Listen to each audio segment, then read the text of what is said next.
Sa iba pang balita, Senado nagbigay ng katiyakan na ililipat sa sektor ng edukasyon ang matatapyas na pondo sa flood control.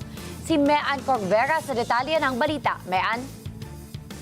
Tiniyak ni Senator Bam Aquino na mapupunta sa sektor ng edukasyon ang tatapyasing pondo sa Department of Public Works and Highways matapos madiskubre ang anomalya sa mga flood control.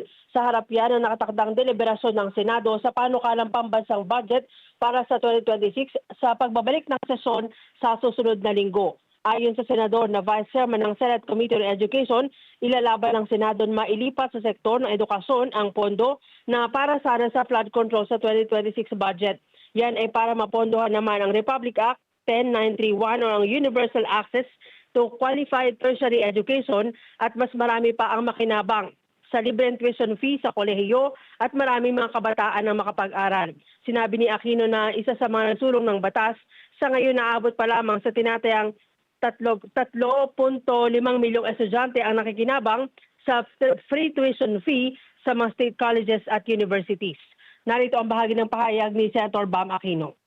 Tutukan niyo rin po ang mga nangyayari sa Senado at sa Kongreso para itong 2026 budget masigurado po natin na ang pera ng bayan napupunta po sa taong bayan.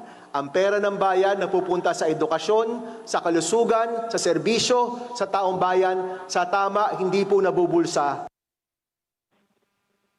Samantala, ginawaran naman ng parangal si Aquino bilang Doctor of Education sa pamantasan ng lungsod ng Maynila dahil yan sa kanyang pagsusulong ng mga batas para gawing libre at abot kaya ang pag-aaral sa kolehiyo. Mean Corvera para sa Mata ng Agila, matatag, matapang, matapa.